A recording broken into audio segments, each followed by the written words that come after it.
Hello students, today our topic is computer system and this is chapter 1 of his syllabus, and in this lecture we are going to discuss block diagram of a computer system.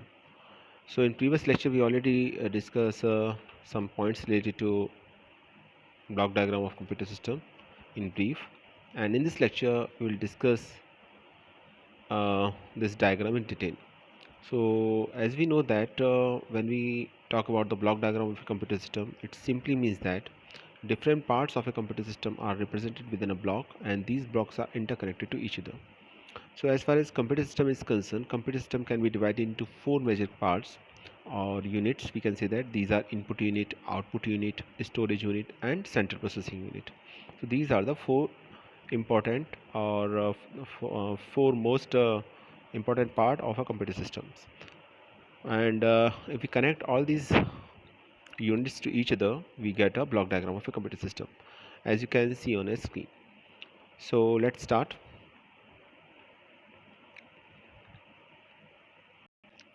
So as we know that basic components of a parts of a computer system are input unit or input devices, output unit or output devices, CPU, central processing unit and storage unit. These are the four basic or most important parts of a computer system. Okay, so we write them in a block and we interconnect all these blocks to each other to get a block diagram of a computer system. Okay, so if we're going to discuss in detail about the block diagram of computer system, first of all let us discuss some important terms related to computer system. These are data and information. Both of them looks like same but both are different to each other. Data means unprocessed raw facts or figures, while processed data is called the information. तो जो भी कुछ unprocessed है, whatever we insert into the computer system, whether it is a number, text, image, that is called the data. And obviously these are unprocessed raw facts. तो unprocessed raw facts हैं तो हम इसको data बोलेंगे. Facts हो सकते हैं, figures हो सकते हैं, image हो सकता है, whatever it may be, which is inserted into the computer system to for processing, it is called data. तो ये data कहलाएगा आपका. Clear? And whatever we get from computer system is called the information. Obviously we get computer system after processing, so the process data is also called the information. तो process data आपका information है. देखिए data और information का जो concept है ना बहुत simple है. आप इसको ऐसे समझिए कि suppose I told you story and I want to know the moral of the story and you said that sir honest is the best policy is the moral of that story. Now that moral of the story और we say that the conclusion of the story is called the information. ये information क्यों कहलाएगी? ये information इसलिए कहलाएगी क्योंकि आपने story को सुना, समझा और फिर आप एक कंक्लूजन पर पहुँचे. तो जो कंक्लूज़न है वो क्या कहलाएगा? वो इन्फॉर्मेशन कहलाएगी, क्योंकि वो आपके माइंड में प्रोसेसिंग हुई. फॉर ह्यूमन बीइंग की अभी बात कर रहे हैं, हम कंप्यूटर सिस्टम की थोड़ी देर बाद बात करेंगे. और जो स्टोरी थी, स्टोरी का जो कंटेंट था, that is called the data. ठीक है, क्योंकि वो आपने रिसीव किया और आपने उससे कुछ समझा तो वो इन्फॉर्मेशन कहलाएगी. सेम थिंग या same logic is applied for computer system. So the unprocessed raw facts, figures or whatever the data we insert, whatever is the data, whether it is a forms of number, text, image, is called the data. तो जो raw facts होते हैं जिसको हम computer में insert करते हैं वो क्या कहलाता है? आपका डेटा कहलाता है. And whatever we get from the computer system is called the information. और जो भी हमें मिलता है कंप्यूटर सिस्टम से, ऑब्वियसली जो हम मिलेगा तो that data goes from input unit to CPU, and after CPU process that data, out it will provide that data will, wait a minute, okay. So CPU से data processing होने के बाद data, that data goes to storage unit, and then after that data provide us by output unit with the help of output unit. तो वो फिर output unit की help से हमको मिलेगा. शॉर्ट में इसको ऐसे समझ सकते हैं कि कंप्यूटर को हमने डेटा दिया, कंप्यूटर ने उसको प्रोसेस किया और हमने कंप्यूटर को हमको मिला. देखिए हमको इनपुट और आउटपुट के थ्रू ही डेटा मिलता है. अंदर क्या कैलकुलेशन हुई है सीपीयू ने, से किस तरह से कैलकुलेट किया है, that is not our concern. ये हमारा कंसर्न नहीं है. पर जो हमारा कंसर्न यहाँ पर है वो ये है कि डेटा और इन्फॉर्मेशन को समझना. ठीक, तो अभी आपने जो इनपुट दिया वो डेटा है और जो आपको आउटपुट मिला वो आपका इन्फॉर्मेशन है. क्लियर? कैसे प्रोसेसिंग हुई वो एक इंटरनल मैटर है, लेकिन जो आउटपुट मिलेगा वो आपका इन्फॉर्मेशन कहलाएगी. तो ये दोनों में डेटा और इन्फॉर्मेशन में डिफरेंस है। और इसको हम इन्फॉर्मेशन को ऐसा भी कह सकते हैं कि meaningful data is called the information. तो जो मीनिंगफुल डेटा होगा वो इन्फॉर्मेशन कहलाएगी। देखिए अभी इसमें एक पॉइंट और है, और वो ये कि आप डेटा को देख के नहीं बता सकते कि weather it is a data और इन्फॉर्मेशन। ये डेटा एक इन्फॉर्मेशन है, depend on a very simple fact that if it is unprocessed raw facts then it is called the data, if it is processed then it is called the information. For example अगर मैं आपसे 5 और 6 को add करने के लिए कहूँ तो आप कहेंगे sir 11 is the answer, obviously 11 is the answer, ठीक है। अब इसमें 5 और 6 डेटा है, 11 इसमें आउटपुट है, 11 इसका इन्फॉर्मेशन है, क्लियर। लेकिन अब अगर हम 11 में 7 को ऐड करने की कहते हैं तो 11 प्लस 17 7 मिलेगा हमको 18, ठीक ना। 18 इन्फॉर्मेशन हो जाएगा जबकि 11 अब डेटा हो जाएगा। तो पहले 11 इन्फॉर्मेशन था लेकिन 11 अब डेटा हो जाएगा। क्यों? क्योंकि अभी हमने क्या किया कि नंबर को, इसलिए मैंने बताया आपको, नंबर को देख के या किसी भी फैक्ट्स को देख के हम ये नहीं कह सकते कि ये डेटा है, इन्फॉर्मेशन है। ये इस बात पर डिपेंड करता है कि इस पर प्रोसेसिंग होनी है या हो चुकी है, वेदर इट इज़ अनप्रोसेस्ड और वेदर इट इज़ प्रोसेस्ड। तो दो ही फैक्ट हो सकते हैं वहाँ पर, only two possibilities are there, whether it is unprocessed और वेदर इट इज़ प्रोसेस्ड। तो अनप्रोसेस्ड है then it is called the data, and if it is processed then it is called the information. clear? I think समझ में आ गया होगा। इतना long discussion की ज़रूरत नहीं थी, लेकिन कॉन्सेप्ट क्लियर होना चाहिए आपको, इसलिए थोड़ा सा इसको डिटेल में मैंने आपको बताया कि डेटा इन्फॉर्मेशन में क्या डिफरेंस है। तो एग्जाम पॉइंट ऑफ व्यू से अगर लिखने को आता है, वैसे आता नहीं है जनरली, लेकिन फिर भी अगर आता है तो आपको लिख सकते हैं unprocessed raw facts figures are called the data and process data is called the information. That is the simplest definition of data and information. तो सबसे सिंपल डेफिनेशन है डेटा और इन्फॉर्मेशन की। चलिए आगे चलते हैं, बात करते हैं second important first important component की, इनपुट यूनिट की। देखिए डेटा इन्फॉर्मेशन डायग्राम में कहाँ है, यहाँ डेटा है आपका और ये आपका इन्फॉर्मेशन है, क्लियर। तो ये डेटा है और ये इन्फॉर्मेशन है। Input unit, an input unit is a generalized term in computer science for any device which can be attached to a computer system which can gather data from the real world so that it can be processed. अब देखिए बहुत simple definition दे रखी है, I think explain करने की ज़रूरत नहीं है इसको। एक जनरलाइज टर्म है और ये जनरलाइज टर्म यूज़ होता है एक डिवाइस के लिए। किसके लिए? डिवाइस के लिए। Which can be attach to a computer system which can gather data from the real world so that it can be processed. तो ये आपका कंप्यूटर सिस्टम से अटैच कर दिया जाता है और अटैच करने का सिर्फ एक ही ऑब्जेक्टिव होता है कि हम रियल वर्ल्ड से डेटा को गैदर कर सकें और गैदर करने के बाद कंप्यूटर्स पर प्रोसेसिंग कर सकें। तो हम डायरेक्ट, ऐसा नहीं है कि स्क्रू ड्राइवर हमारे पास है, हम कंप्यूटर को ओपन करेंगे फिर डेटा डाल देंगे फिर बंद कर देंगे, ऐसा नहीं है। That is not the correct way, ठीक है। हंसने वाली बात नहीं है, लेकिन ऐसा नहीं होता। तो कैसा होता है फिर? हमारे पास इनपुट यूनिट्स होती हैं, इनपुट डिवाइसेस होती हैं, by which we can insert the data into the computer system. And ये कौन कौन सी इनपुट डिवाइस होती हैं ये आप जानते हैं। कीबोर्ड आप सब जानते हैं, माउस भी जानते हैं आप, जॉयस्टिक, आपने गेम खेला होगा तो जॉयस्टिक के बारे में पता होगा आपको। इनपुट यूनिट्स भी आपके सिलेबस में, इनपुट डिवाइसेस भी सिलेबस में हैं आपके, ठीक है। माइक्रोफोन है जिसके थ्रू हम अपनी साउंड को इंसर्ट करा सकते हैं कंप्यूटर सिस्टम में, किसी भी साउंड को इंसर्ट करा सकते हैं। और वेब कैमराज है, तो ये सभी क्या है, वेब कैमराज के थ्रू हम अपना वीडियो, ठीक है, आपने देखा होगा वीडियो चैटिंग करते समय वेब कैमरा की रिक्वायरमेंट होती है। तो जिसके भी थ्रू हम डेटा इनपुट करा रहे हैं, weather it is in the forms of text, audio, video, ये आपका इनपुट यूनिट कहलाएगा। रटने की ज़रूरत नहीं है आपको इसमें कुछ भी, ठीक है। नोट लेने की रिक्वायरमेंट बिल्कुल नहीं है यहाँ पर, आपको समझना है। और समझना ये है कि जब हम डेटा इंसर्ट कराते हैं कंप्यूटर सिस्टम के अंदर, तो वो डिवाइसेस जिसके थ्रू डेटा इंसर्ट कराया जाता है वो आपकी इनपुट डिवाइसेस कहलाती हैं या इनपुट यूनिट कहलाती हैं, दोनों एक ही बात है। तो अभी लिखा भी हुआ, input unit is a generalized term in computer science for any device which can be attach to a computer system, जो कंप्यूटर सिस्टम के साथ अटैच्ड है, किस पर्पज़ के लिए? Which can gather data from the real world so that it can be process, जो real world से data को गैदर करती है जिसके थ्रू हम डेटा को प्रोसेस कर सकते हैं। क्लियर? चलिए आगे देखते हैं। अभी ये 5 इनपुट डिवाइस दे रखी हैं, और भी इनपुट डिवाइस होती हैं आपकी, जैसे स्कैनर भी इनपुट डिवाइस है आपका, ठीक है। तो वो डिटेल में पढ़ेंगे, जब हम इनपुट यूनिट को डिटेल में पढ़ेंगे तो वहाँ हम डिस्कस करेंगे वन बाई वन। लेकिन आपको पता होगा कि इनपुट डिवाइस क्या होती है। कीबोर्ड माउस को तो हम सभी जानते हैं। चलिए नेक्स्ट टॉपिक देखते हैं, input unit. Input unit is a unit that accept any input device. The input device is used to input data into the computer system. इसकी requirement नहीं है, ऑलरेडी हम डिस्कस कर चुके हैं. Functions of input unit, it converts input data into the binary codes. अब इसको requirement, second question हमारे माइंड में यही आता है, यही रेज होता है कि फंक्शंस क्या होते हैं इनपुट यूनिट के.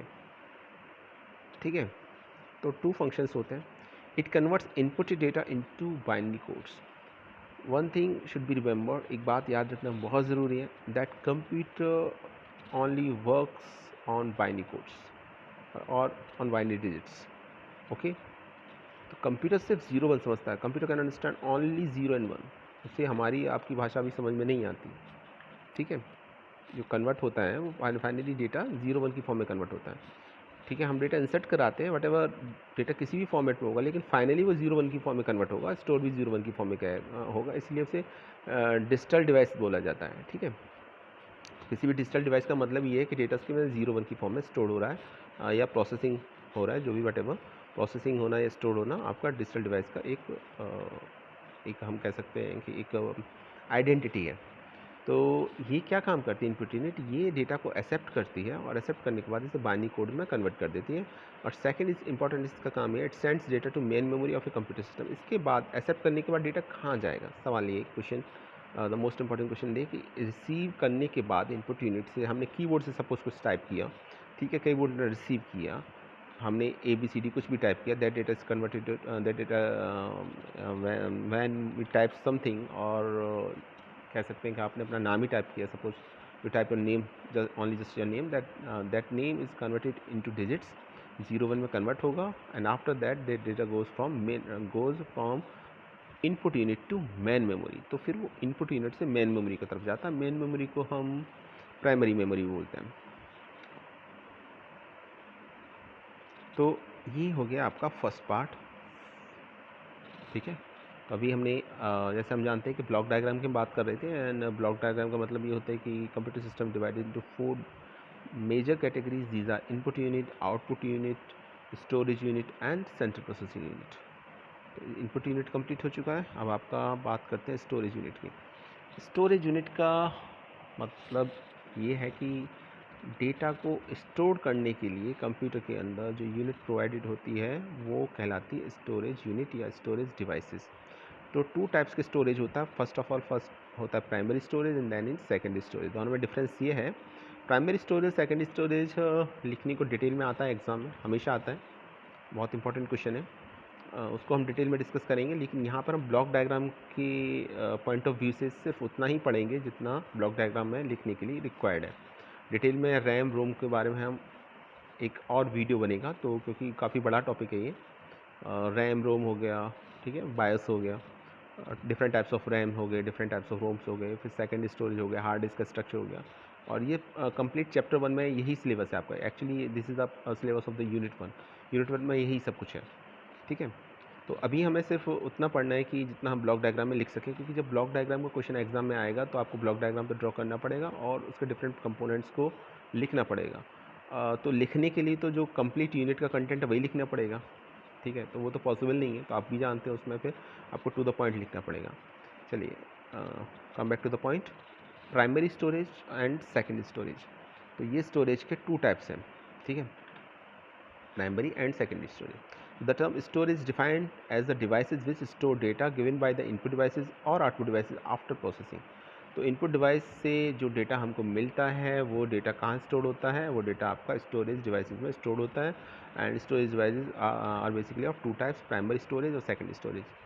दोनों में डिफरेंस क्या है, डिफरेंस समझ लीजिए. Primary storage is also called as a main memory. Primary storage को मेन मेमोरी भी बोलते हैं, तो ये नाम भी आप याद रखिएगा. Main memory is also called as the primary memory. And the data or the set of instructions is stored in primary storage before processing, and later the data is transferred to the ALU where further processing is done. तो point ये है कि जब कोई data CPU के पास जाता है processing के लिए, तो वो डेटा कहाँ से जाएगा, वो डेटा प्राइमरी स्टोरेज के थ्रू जाता है. ठीक है, और एक बार सीपीयू के पास डेटा जाएगा तो सीपीयू में एक पार्ट होता है, सीपीयू को हम आगे डिस्कस करेंगे, लेकिन सीपीयू में एक पार्ट होता है जिसको बोलते हैं एएलयू, इसकी फुल फॉर्म होती है अर्थमेटिक एंड लॉजिकल यूनिट। तो अर्थमेटिक एंड लॉजिकल यूनिट जो भी अर्थमेटिक एंड लॉजिकल ऑपरेशन होते हैं डेटा पर, वो उस पर परफॉर्म करता है। लेकिन जो मेन इंपॉर्टेंट पॉइंट है वो ये है कि सीपीयू को जो डेटा प्रोवाइड किया जाता है वो प्राइमरी स्टोरेज के थ्रू जाता है। So the primary storage cannot be store huge amount of data, and the data stored in the memory is temporary. That is, the data is lost when there is a power failure. It is also called as temporary memory, and they are very expensive. देखिए यहाँ पर दो तीन words use हुए। पहला तो ये primary storage, primary memory और main memory are the same thing, and it is also called as a temporary storage और टेम्प्रेरी मेमोरी। टेम्प्रेरी मेमोरी इसलिए बोला जाता है क्योंकि डेटा कुछ टाइम पीरियड के लिए अवेलेबल रहता है इसके अंदर, ऐसा नहीं हमेशा अवेलेबल रहेगा। और इसमें हम बहुत ज़्यादा huge amount of data store नहीं कर सकते, we can not store huge amount of data. इसकी एक लिमिट होती है। जैसे आपने रैम के बारे में सुना होगा, तो 6 GB तक की रैम होती है, जबकि हार्ड डिस्क के बारे में आपने देखा होगा, पता भी होगा आपको, 1 TB तक की हार्ड डिस्क अवेलेबल है, जनरल है, बहुत कॉमन है। साइज़ में इतना डिफरेंस रहता है, जबकि जो कॉमन है वो आपका 6 GB तक की रैम है आज की डेट में। तो अभी 6 GB और 1 TB में कितना डिफरेंस है? तो जो 6 GB की जो बात कर रहा हूँ ना हार्ड डिस्क की, वो जो 6 GB रैम की, वो एक्चुअली आपकी प्राइमरी मेमोरी है, और जब हम बात कर रहे हैं हार्ड डिस्क की तो एक्चुअली सेकेंडरी मेमोरी है। तो बेसिक डिफरेंस ये है प्राइमरी और सेकेंडरी मेमोरी में कि प्राइमरी मेमोरी में डेटा टेम्परेरीली कुछ टाइम पीरियड के लिए टेम्परेरी अवेलेबल रहता है, और इसको मेन मेमोरी बोलते हैं। और इसको एक वर्ड यूज़ होता है volatile. So primary storage is volatile in nature. इस वॉलेटाइल का मतलब ये है कि जब तक पावर सप्लाई है तब तक डेटा बना रहेगा, और जब तक पावर सप्लाई नहीं है तो फिर डेटा इसके अंदर से लॉस्ट हो जाएगा ऑटोमेटिकली। तो ये मीनिंग होता है आपका प्राइमरी स्टोरेज का, और ये आपके काफ़ी एक्सपेंसिव भी होती है, ठीक है। तो higher the RAM greater the speed of the computer, ये कॉन्सेप्ट बोला भी जाता है। कंप्यूटर ऐसा नहीं है कि कंप्यूटर की स्पीड सिर्फ सीपीयू के ऊपर डिपेंड करती है, प्रोसेसर के ऊपर डिपेंड करती है, उसकी रैम के ऊपर भी डिपेंड करती है, क्योंकि डेटा सीपीयू को रैम ही प्रोवाइड कराता है आपको। तो रैम में अगर डेटा प्रोवाइड नहीं कराएगा, रैम की अगर स्टोरेज कैपेसिटी कम होगी तो उतना कम डेटा सीपीयू को प्रोवाइड कराया जाएगा एक टाइम में, और तो ऑब्वियसली स्पीड स्लो डाउन हो जाएगी कंप्यूटर सिस्टम की, चाहे प्रोसेसर की स्पीड कितनी ज़्यादा क्यों ना हो। क्लियर है? तो इसको ऐसे समझिए आप। So that is the concept of the primary storage. तो हमने यहाँ प्राइमरी स्टोरेज में सिर्फ आपको एक पॉइंट याद रखना है, और वो ये याद रखना है आपको कि प्राइमरी स्टोरेज सीपीयू को सीपीयू या प्रोसेसर, दोनों एक ही बात है, सीपीयू प्रोसेसर, सीपीयू को डेटा प्रोवाइड करने का काम करता है आपका प्राइमरी मेमोरी। क्लियर? और primary memory volatile in nature होती है। वॉलेटाइल नेचर का मतलब टेम्परेरी स्टोरेज होता है, उसको मेन मेमोरी बोलते हैं। और इसका मतलब ये है कि पावर फेलियर होने पर डेटा लॉस्ट हो जाएगा ऑटोमेटिकली। चलिए आगे देखते हैं। अब इसके टाइप्स की बात है तो टाइप्स हैं इसके 2। प्राइमरी स्टोरेज में एक आता है रैम और एक आता है रोम। हम जनरली जब प्राइमरी स्टोरेज की बात करते हैं तो रैम की बात करते हैं, लेकिन एक और प्राइमरी मेमोरी होती है जिसको रोम बोलते हैं। तो पहले रैम की बात करते हैं। RAM stand for random access memory, and the random access memory is also known as the RAM, is generally known as the main memory of the computer system, and it is called as temporary memory. The information stored in this type of memory is lost when the power supply to the PC or laptop is switched off. तो RAM को ही हम main memory बोलते हैं, और इसका basic सा concept ये है कि वॉलेटाइल नेचर होती है। डेटा जब तक पावर सप्लाई ऑन है तब तक डेटा बना रहेगा, आफ्टर दैट डेटा इसके अंदर से लॉस्ट हो जाएगा automatically. So that is the main point. बात करते हैं रोम की। रोम भी प्राइमरी स्टोरेज में ही आता है, और रोम की फुल फॉर्म होती है रीड ओनली मेमोरी, पर ये मेमोरी वॉलेटाइल नहीं होती। ये याद रखिए, बहुत इंपॉर्टेंट पॉइंट है। ये आपकी प्राइमरी मेमोरी होने के बाद भी this is permanent in nature. ये परमानेंट होता है इसका नेचर। इसमें जो भी डेटा स्टोर होता है परमानेंटली स्टोर होता है, और परमानेंट भी इस तरीके से कि आप डिलीट डेटा नहीं कर सकते इसके अंदर से, आसानी से डेटा डिलीट नहीं कर सकते। डिलीट किया जा सकता है लेकिन इसका एक मेथड होता है अलग से, डायरेक्ट आप डिलीट नहीं कर सकते डेटा। तो ये परमानेंटली जो भी इसके अंदर कंटेंट लिखा रहता है परमानेंटली लिखा रहता है आपका। तो it's content is not lost when the power supply switched off. तो पावर सप्लाई जाने के बाद इसका कंटेंट लॉस्ट नहीं होता। And the computer manufacturer decide the information of ROM and it's permanently stored at the time of the manufacturing which can not be overwritten by the user. ये बड़ा important point है। ये data हम और आप नहीं लिखते, ये डेटा इसके अंदर जो लिखा जाता है कौन लिखता है? कंप्यूटर का मैन्युफैक्चर, जो भी कंप्यूटर को मैन्युफैक्चर कर रहा है, जो भी कंपनी वो इसके अंदर डेटा लिखती है। और ऐसा कौन सा डेटा होता है जिसको लिखने की ज़रूरत होती है eight the time of manufacturing? देखिए, कंप्यूटर को स्टार्ट करने के लिए कुछ इंस्ट्रक्शंस होती हैं, वो इंस्ट्रक्शंस बायोस इंस्ट्रक्शन कहलाते हैं, बाद में पढ़ेंगे डिटेल में, लेकिन अभी आपको मैं एक ओवरव्यू दे रहा हूँ यहाँ पर। तो इंस्ट्रक्शन कंप्यूटर को स्टार्ट करने के लिए रिक्वायर्ड होती है, वो इंस्ट्रक्शन को परमानेंटली रोम के अंदर लिख दिया जाता है eight the time of manufacturing. तो जब कभी भी हम पावर सप्लाई ऑन करते हैं, रोम का डेटा रीड होता है और कंप्यूटर आपका स्टार्ट होता है। सोचिए कि अगर वो इंस्ट्रक्शन करप्ट हो जाती है समहाउ, तो आपका कंप्यूटर कभी स्टार्ट ही नहीं हो पाएगा। क्लियर? इसलिए उसको परमानेंटली इस तरीके से लिखा जाता है कि वो किसी यूज़र के थ्रू ओवर रिटन ना हो पाए, आप ओवरराइट कर ही नहीं पाएंगे, ठीक है, आसानी से। तो ये डेटा आपका रोम के अंदर होता है, इसलिए परमानेंट स्टोरेज है। इसके टाइप्स और इसकी डिटेल में फंक्शनिंग को हम बाद में पढ़ेंगे, लेकिन यहाँ पर आपको दो बातें याद रखनी है कि रोम प्राइमरी मेमोरी है। सेकंड इंपॉर्टेंट थिंग, रोम का नेचर परमानेंट है। इसका मतलब ये है कि पावर स्विच ऑफ होने पर भी डेटा इसके अंदर बना रहेगा। और थर्ड, इसके अंदर जो डेटा है वो जो कंपनी जो इस कंप्यूटर को मैन्युफैक्चर कर रही है वो permanently eight the time of manufacturing data को इसके अंदर स्टोर करा देती है। और जो डेटा होता है इसका, उसको बायोस इंस्ट्रक्शंस बोला जाता है, बेसिक इनपुट आउटपुट सिस्टम। बाद में पढ़ेंगे, इस पॉइंट को अभी छोड़ दीजिएगा अगर समझ में नहीं आया तो। लेकिन यहाँ ये अभी जो मैंने फर्स्ट 3 पॉइंट्स बताए वो इंपॉर्टेंट है। परमानेंट इन नेचर है, ठीक है, पावर सप्लाई ऑफ होने पर भी डेटा बना रहेगा, second point.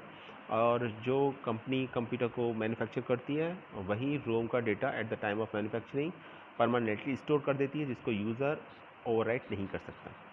These are the 3 important points. Second storage की बात करते हैं, तो सेकंड स्टोरेज की बात करते हैं तो हम जानते हैं कि सेकंड स्टोरेज का मतलब है डेटा को परमानेंटली स्टोर करना, ठीक है। और जब हम डेटा परमानेंटली स्टोर होगा ना, तो फिर डेटा को हम कभी भी एक्सेस कर सकते हैं। तो इसका एग्जांपल है एक हार्ड डिस्क। आप जानते हैं कंप्यूटर में जो हार्ड डिस्क है उसमें हमने जो भी डेटा स्टोर किया है, आपने ड्राइव देखी होंगी, C drive, D drive, E drive, F drive, ठीक है। These are the partition of the hard disk. ये डिस्क के पार्टीशन है, लॉजिकल पार्टीशन। तो इसके अंदर हम डेटा को स्टोर कर सकते हैं, और हमें ये पता है कि आज हमने डी ड्राइव के अंदर कोई डेटा स्टोर किया तो कल हम जाके डी ड्राइव के अंदर ओपन करके अगेन डेटा को देख सकते हैं, पढ़ सकते हैं, ठीक है, चेंज भी कर सकते हैं। तो ये डेटा हमेशा बना रहेगा, जब तक आप चेंज नहीं करेंगे डेटा की फॉर्म चेंज नहीं होगी, डेटा डिलीट भी नहीं होगा जब तक आप डिलीट नहीं करेंगे। मीनिंग ये है यहाँ पर कि secondary storage permanent in nature होता है, हार्ड डिस्क का एक एग्जाम्पल है।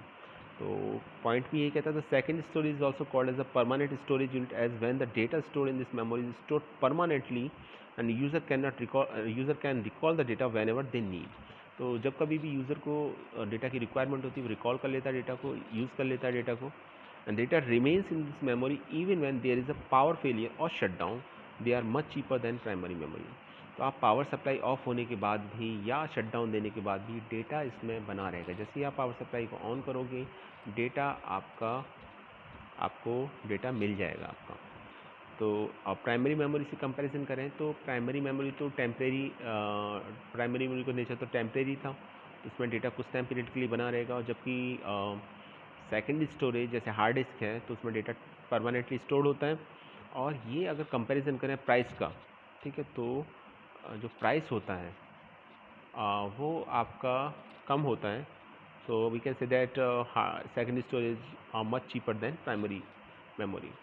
तो प्राइमरी मेमोरी कंपैरिजन में आपका इसको आप देख सकते हैं। देखिए, इसमें जब हम बात करते हैं कि हम ये कहते हैं कि they are much cheaper than primary memory, तो इसमें आप ये कॉन्सेप्ट को समझिएगा कि हम डेटा स्टोरेज की कैपेसिटी की बात कर रहे हैं। आप देखिए, जब 1 GB आप डेटा, चाहे रैम 6 GB रैम की बात करेंगे और 6 GB अगर आप बात करेंगे हार्ड डिस्क की, तो उस केस में 6 GB हार्ड डिस्क की जो कॉस्ट होगी वो कम होगी 6 GB रैम के कंपैरिजन में, ठीक है। तो दोनों का साइज़ सेम होना ज़रूरी है। ऐसा नहीं है कि आप बात करें कि 1 TB हार्ड डिस्क की और फिर बात करें आप 4 GB रैम की, फिर कहेंगे कि सर 4 GB रैम तो कॉस्टली है या 6 GB RAM costly as compare to hard disk. हालांकि वो भी नहीं है, ऐसा भी नहीं है, लेकिन फिर भी जब बात करेंगे तो साइज़ भी मैटर करता है, साइज़ भी देखिएगा उसका। लेकिन ओवरऑल हम ये कह सकते हैं कि secondary storage are much cheaper than primary memory.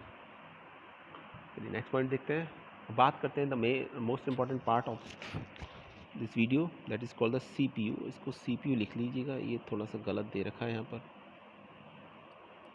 My mistake.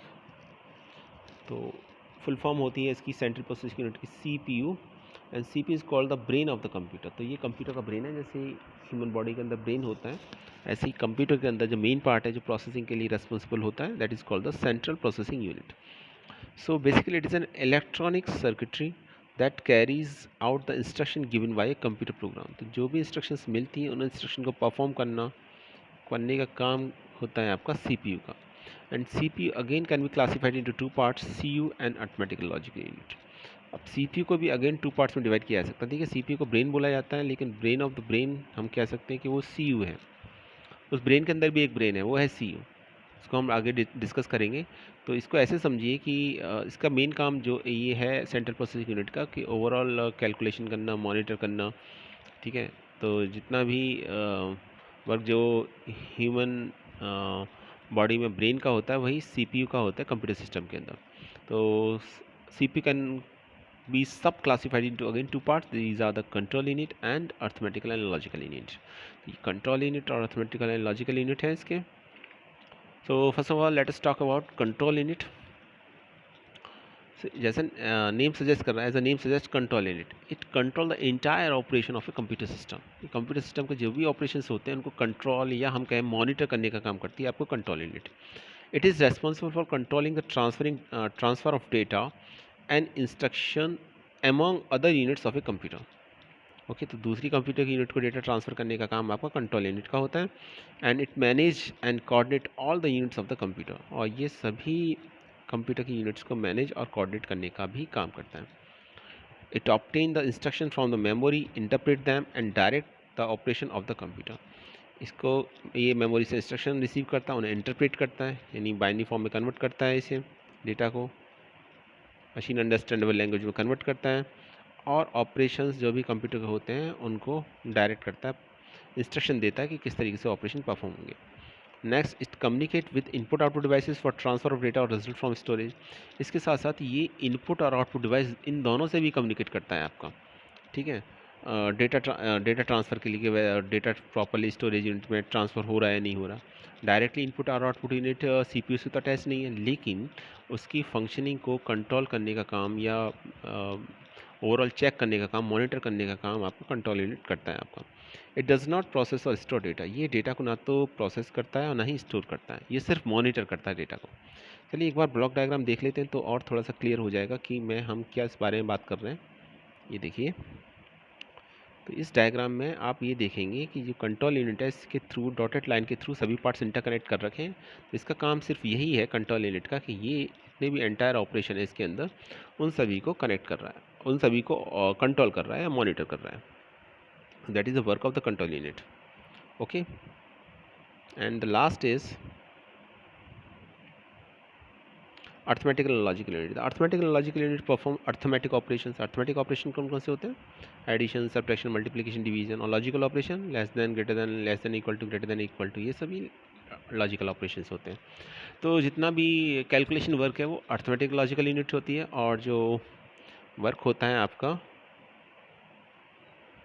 Overall monitoring का, वो कौन करता है? वो कंट्रोल यूनिट करता है। तो हम फंक्शन ऑफ CPU अगर हम पढ़ें या समझने की कोशिश करें तो हमको 5 फंक्शन समझ में आते हैं। पहला, it controls all the parts and software and data flow of computer. ये कंप्यूटर के सभी पार्ट को कंट्रोल करता है। इट परफॉर्म्स ऑल ऑपरेशन, ये सभी ऑपरेशन को परफॉर्म करता है। Executing programs stored in memory, जो भी प्रोग्राम मेमोरी में स्टोर्ड है उनको एग्जीक्यूट करता है। It store data either temporary और परमानेंटली बेसिस, ये डेटा को टेम्परेरी और परमानेंटली बेसिस पर स्टोर करता है। ये इंस्ट्रक्शंस भी CPU से जाती हैं, ठीक है, CPU के थ्रू जाती है। It performs arithmetical and logical operations, और ये अर्थमेटिकल लॉजिकल ऑपरेशन परफॉर्म करता है। Let us come to the block diagram of a computer system. तो हम वापस ब्लॉक डायग्राम पर एक बार आते हैं और एक बार इसको समराइज़ करते हैं। देखिए, हमने डेटा इंसर्ट कराया कंप्यूटर में किसके थ्रू? इनपुट यूनिट के थ्रू। डेटा किसके पास जाएगा? Okay, data then goes to arrow की डायरेक्शन देखिए स्टोरेज यूनिट पर। स्टोरेज यूनिट में किसे जाएगा? Secondary storage to primary storage. Then after primary storage means RAM से कहाँ जाएगा? आपका CPU को। CPU में कंट्रोल यूनिट क्या काम करेगी? कंट्रोल। तो कंट्रोल करने के लिए हमने सभी डॉटेड लाइन से सभी पार्ट्स को इंटरकनेक्ट कर दिया।